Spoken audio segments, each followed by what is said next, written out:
उत्तराखंड के पहाड़ों की आवाज, आपकी आवाज। हर हर गंगे जय मां गंगे, हर हर गंगे जय मां गंगे। आप सब मीडिया पर्सन को हमारा धन्यवाद जी।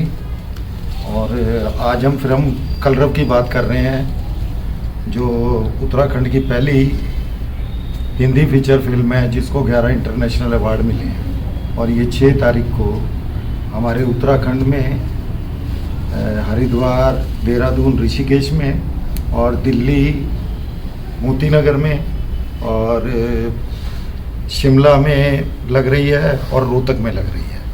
ठीक है जी। और मेरे साथ पूरे यहाँ पे टीम बैठी हुई है और इस समय हम गढ़वाल भवन में कर रहे हैं। ये 100 वर्ष पूरे हो गए हैं। तो ये हमारी अभिनेत्री हैं जी, और ये हमारे नितिन जी हैं फिल्म के नाम बताते हैं। हाँ जी, ये अंबिका आर्य जी और ये नितिन शर्मा जी मुख्य भूमिका में है। ये हमारे, ये तो सब जानते हैं गढ़वाल के लोग ये सुपरस्टार हैं हमारे, राजेश मालगुड़ी जी और राजू नेगी जी। आपका अपना मेरा राकेश धामी है जी। हाँ, निर्माता प्रोड्यूसर हूँ जी, और थोड़ा सा फिल्म में भी काम किया मैंने। फिल्म के बारे में बता दें। फिल्म एक बहुत अच्छी फिल्म है ये, और पूरे परिवार के साथ ये फिल्म देखी जा सकती है।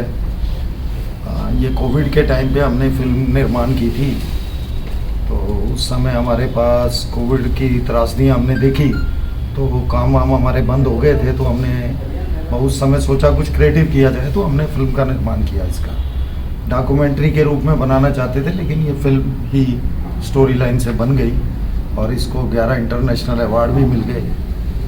तो और कुछ पूछना चाहते हो? किस थीम पे है थोड़ा इसके बारे में? अच्छा, थीम किस चीज़ पे है? थीम ये एक लड़के की जर्नी है इसके अंदर, जो कि कोविड के टाइम पे काफ़ी डिप्रेस्ड हो जाता है। तो धीरे धीरे वो अपना इसमें एनलाइटन हो जाता है। बाकी पूरी फिल्म के बारे में तो देख के ही देखेंगे तभी ठीक है। धामी जी, हाँ जी। आजकल जो मूवियाँ बन रही हैं, हाँ जी। उसमें मतलब जो मूवी में जो भी बड़ी बड़ी मूवियाँ भी बन रही है, उसमें हर मूवी लॉस पे चल रही है कोविड के बाद। हाँ तो जी। आपको क्या सूझा कि इस तरह की मूवी बना के लोगों का क्या संदेश देना चाहते हैं? तो संदेश हमारे को सारे स्थानीय लोगों ने और प्रशासन ने पूरा सहयोग किया। हमारा स्थानीय कलाकार थे, उन्होंने हमारे को, मालगुड़ी जी ने बोला कि चलो मैं तुम्हारे को पूरा साथ देता हूँ, तुम करना चाहते हो, मेरे मित्र हैं तो आप करो इसको। तो यहाँ से मुझे हौसला मिला। फिर जगदीश भारती जी ने इसका हमारे को स्टोरी लाइन दे दिया, और स्थानीय कलाकारों ने मेरे को काफ़ी सपोर्ट किया। और उस समय हमारे को प्रशासन ने भी बहुत सहयोग किया। किसी तरह की हमारे को कोई प्रॉब्लम नहीं आई, बल्कि मेरे को सूचना प्रसारण मंत्रालय और सेंटर से फ़ोन आते रहे कि आपको कुछ करते हुए किसी तरह की प्रॉब्लम तो नहीं आ रही है। तो हमने उन्हें बताया कि हमें कोई प्रॉब्लम नहीं, और आई भी कोई प्रॉब्लम नहीं। उन्होंने बार बार पूछा, तो मुझे बड़ी खुशी है। इसलिए मैंने बल्कि एक और फिल्म का निर्माण किया है, पलायन के ऊपर है वो, उत्तराखंड के फॉरलॉन पैराडाइज। वो भी शायद इस साल हम रिलीज़ करेंगे। आप इस लाइन में कब से है धामी जी, फिल्म लाइन में? 2020 से जी। कितनी मूवी बना चुके हैं अभी? भाई ये पहली है जो रिलीज़ होनी है। दूसरी अभी आएगी इसी साल, वो भी बन चुकी है। दर्शकों को ये कलरव टाइटल के बारे में बताएंगे कि ये टाइटल क्या कहता है? कलरव का मतलब होता है एक आवाज़, और कलरव जैसे पक्षियों का भी कलरव बोलते हैं, तो ऐसे ये गंगा मतलब है साउंड ऑफ रनिंग वाटर, पानी का कलरव। कहीं लगता नहीं है कि काफी टफ नाम है ये? नहीं, नाम तो टफ है, ये मेरे को पता है टफ है। जब हमने रजिस्टर कराया तो उनको भी समझ नहीं आ रहा था कलरव क्या होता है। लेकिन किस तरह से जनता को आप समझा पाएंगे? क्या लगता है कि फिल्म देख के लोग समझ जाएंगे? हाँ, समझेंगे। बहते हुए पानी की बात है, ये आवाज़ है। हाँ, तो किस तरीके से 2 लोगों की जर्नी दिखेगी इसके अंदर। मतलब इस सेम चीज़ में 2 लोग जर्नी कर रहे हैं, एक कोविड से इफेक्टेड होके कैसे चल रहा है और दूसरा उसको किस तरह से ले रहे हैं। ठीक है। क्योंकि आजकल जो थिएटर में जो कलाकार जाते हैं, युवा है, युवाओं को कुछ विशेष संदेश है इस मूवी में? हाँ, बड़ा मजा आएगा जी। युवाओं को काफ़ी चीज़ें उसे पॉजिटिव तरीके से कैसे जिया जा सकता है इसके बारे में पता चलेगा कि हम मोमेंट टू मोमेंट भी जी सकते हैं। ये ज़रूरी नहीं है इफेक्ट होके हम खाली उसी चीज़ से परेशान रहें। तो उसको परेशानी की तरफ एनर्जी ना डाल के हम थोड़ा पॉजिटिव होकर अच्छी तरह से भी चल सकते हैं। ठीक। मालगुड़ी जी, आपका विशेष क्या रोल है? मेरा इसमें एक बाबा करेक्टर है जो धुनी बाबा इस फिल्म के अंदर। जितने भी लोग जो डिप्रेशन में होते हैं कोरोना से, जो कोरोना की त्रासदी हुई, लोगों ने काम वाम खत्म हो गए, सब कुछ खत्म हो गया, तो बाबा की एक धुनी लगती है घाट पे, धुनी घाट पे, तो सब लोग अपनी समस्या लेके वहाँ पे आते हैं। तो मैं उनको मोटिवेट करता हूँ कि भाई जैसे मैंने पहले भी कहा कि आत्महत्या किसी समस्या का समाधान नहीं है, तो वो एक जीने की चाह में भरनी, एक नई उमंग, नई तरंग की भाई हारना नहीं है, हमें लड़ना है। परिस्थितियाँ कभी बदल सकती हैं, हर बार अच्छी बुरी नहीं होती, कभी बुरी तो अच्छी भी आती हैं, अच्छी तो बुरी भी आती है, सबका सामना करना चाहिए। वो बाबा बेसिकली इस तरीके से जो आम जनता के लिए, पब्लिक के लिए वो मैसेज है, और वो पूरे समाज के लिए ही है कि भाई किसी भी समस्या का समाधान हार नहीं है, लड़ते रहो, क्योंकि मौत तो आनी है, निश्चित है सबके लिए, और वो आएगी भी, लेकिन उससे पहले हम क्यों मरें? तब तक तो हम प्रयास करें लड़ने का, जीतने का।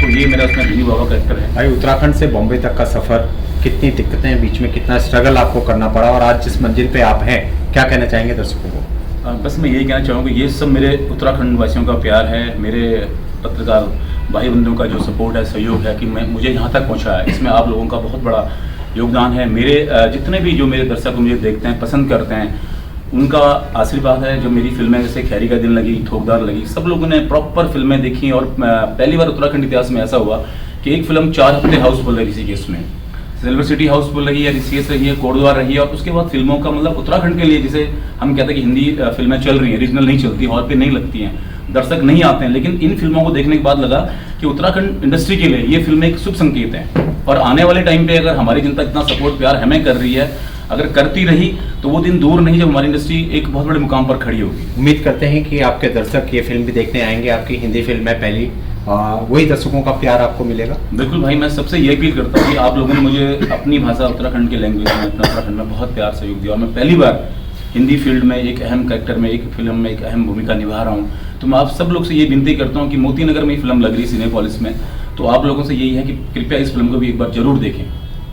आप दोनों जो है नए कलाकार हैं, आप प्रोडक्ट माया प्रोडक्शन के साथ आप काम कर रहे हैं, दिग्गज कलाकारों, कैसा अनुभव रहा आप लोगों का, दोनों का?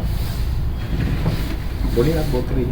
बहुत अच्छा रहा हमारा। फर्स्ट टाइम था, फर्स्ट फिल्म थी हमारे लिए भी। बहुत राकेश जी ने बहुत अच्छा वो हमारे को किया है, और हमारे डायरेक्टर जो जगदीश भारती जी हैं, उन्होंने हमें काफ़ी अच्छे से, जब हमने स्क्रिप्ट भी पढ़ी, उन्होंने हमारे को जैसे डिटेलिंग्स बताई चीज़ों की, तो वो बहुत सुंदर थी, और सब लोगों को बहुत अच्छा लगा एक दूसरे के साथ काम करना भी, एक फैमिली। क्या लगता है उत्तराखंड की हसीन वादियाँ, क्या लगता है आपको खींचती है अपनी और, जिस तरह का वहाँ का सौंदर्य है? बिल्कुल बिल्कुल वो खींचती है। वो तो मैं मतलब वैसे मैं हिमाचल से हूँ, मगर मैं उत्तराखंड बहुत समय से आ रहा था, तो मुझे तो हमेशा से बहुत सुंदर लगता है उत्तराखंड। बहुत सारी सुंदर जगह हैं जहाँ हमने शूट भी किया है, हरिद्वार से लेके गंगोत्री तक, वो पूरा समय इतना सुंदर था, और वो पूरे रास्ते इतने सुंदर हैं, और वही हमने फिल्म में भी दिखाए हैं। क्या लगता है, मन करता है फिर दोबारा शूट करेंगे? हाँ बिल्कुल बिल्कुल करेंगे, बहुत मन करता है कि दोबारा। क्या कहेंगे? फिल्म के बारे में तो सबने बता ही दिया, पर मैं अपना एक्सपीरियंस बताना चाहूँगी कि ऐसा कभी सोचा नहीं था कि फिल्म में कुछ काम करना, एक्टिंग करना, ये सब चीज़ें, लेकिन राकेश जी ने एक चांस दिया। बिल्कुल घर जैसा माहौल था पूरे शूट के दौरान, 40 लोगों का क्रू था, लगा कि एक परिवार जैसा है सब कुछ, और लगा ही नहीं कि ऐसे हम शूट कर रहे हैं, लेकिन बहुत मज़ा आया पूरे शूट के दौरान, और अलग अलग जगहों पे शूट किया। तो जैसा कि आप देखेंगे फिल्म में पूरी बहुत सुंदर है, पूरा जो लोकेशंस हैं सारी फिल्म की, और यही बोलूँगी सबसे कि ज़रूर देखने जाएँ। दिल्ली में लग रही है सिनेपोलिस में, तो आप सबसे अनुरोध है मेरा कि देखें हम लोगों की फिल्म कलरव, और आशा है कि सबको पसंद आएगी। एक क्वेश्चन मेरा आप सबसे है जी, किस बेस पे जो है इसको इतने अवार्ड्स मिले हैं? क्या ऐसा कारण रहा, या क्या पसंद आया जूरी को जिसने इतने अवार्ड्स इस फिल्म को दिए? क्या मेन पॉइंट, आप टर्निंग पॉइंट कहते हैं, क्या है जिसके कारण? एक्चुअली देखो, सही बताऊं मैं आपको, तो ये हमें उम्मीद नहीं थी कि इसकी इंटरनेशनल जूरी सिलेक्शन भी हो जाए। हमें अपनी फिल्म को आदमी जज भी नहीं कर पाता है ना, तो हमें तो उम्मीद नहीं थी कि इसका सिलेक्शन भी हो जाएगा, लेकिन ये सिलेक्शन के बाद अवार्ड लाई, और अवार्ड भी सारे बड़े बड़े हैं, बेस्ट फीचर फिल्म, बेस्ट कोविड-19 फिल्म, बेस्ट ये, और सारे अवार्ड बड़े बड़े हैं, जो कि आप देखेंगे कि हॉलीवुड के हैं, न्यूयॉर्क फिल्म फेस्टिवल के हैं, जिसमें काफ़ी ज्यूरी रहती है, उसके बाद आपको वो ज्यूरी का फैसला रहता है, तब उस फिल्म को अवार्ड मिलता है। मुझे लगता है कि एक तो इसमें साधु संतों का बहुत ज़्यादा योगदान रहा, क्योंकि कोविड का टाइम था, और कोविड की कुछ रिस्ट्रिक्शन थी, मास्क ये वो सब कुछ, उसके बाद भी लाखों लोगों का जमावड़ा होना, ये मुझे लगता है उनके लिए भी एक बहुत बड़ा चैलेंज रहा होगा, जब वो अवार्ड देने वाले देख रहे होंगे कि इतना बड़ा कुंभ और कोविड के टाइम पे हो रहा है, इतनी रिस्ट्रिक्शन के बीच में हो रहा है, तो हमने वो कोविड मतलब पूरा कुंभ दिखाया उसके अंदर, जो 12 साल बाद होता है। तो वो मुझे एक कारण लगता है इसका कि उसके कारण उनको ये देना पड़ा होगा। उसमें हमने सब दिखाया, नागा साधु सारा, उसको हमने बहुत अच्छे तरह से शूट किया। लेकिन और भाई कितनी दिक्कतें आई शूट करते हुए, क्योंकि इतनी भीड़ और उनके बीच में आप लोगों ने शूट किया कुंभ, कैसा रहा वो माहौल? देखो, कुंभ शूट करना तो अपने आप में बहुत बड़ा चैलेंज था, क्योंकि उतनी भीड़ में और प्रशासन के हर जगह, पुलिस वाले सब जगह पूरी व्यवस्थाएं थी, लेकिन प्रशासन ने बहुत अच्छी तरह हमारा सहयोग करा। पहले तो वहाँ एंट्री हर किसी को मिलती नहीं, आपको पता है मीडियाज वाले बहुत आसानी से नहीं जाते जब तक उनके बैच नहीं बनते हैं। तो हमारे पास तो बैच भी नहीं थे, लेकिन हमारे साथ हमारे वहाँ के जो IG थे गुजराल साहब, मेलाधिकारी, उनने बहुत अच्छा सहयोग करा। उनके सहयोग से हम वहाँ गए, और जहाँ पे उस दिन बल्कि तीरथ सिंह जी नए उस दिन CM बने थे, तो उस दिन मैं वहाँ शूट कर रहा था, तो बहुत अच्छा से हमने किया, कोई हमें दिक्कत नहीं हुई, क्योंकि जो दिक्कतें थी वो सॉर्ट आउट प्रशासन के सहयोग से हो गई थी हमारी। यानी प्रशासन का पूरा साथ था लोगों को। अच्छा दानिश साहब, ठीक है, दो बातें मैं जय उत्तराखंड पहाड़ से जुड़ी खबरों को वॉइस ऑफ माउंटेन्स आपके लिए लगातार ला रहा है। यदि आपने हमारा चैनल अभी तक सब्सक्राइब नहीं किया तो प्लीज सब्सक्राइब कीजिए, घंटी बजाइए, शेयर कीजिए, कमेंट्स कीजिए और लाइक जरूर कीजिए। देखते रहिए वॉइस ऑफ माउंटेन्स। वाला दीनू पे सिख समालियावा ए जावा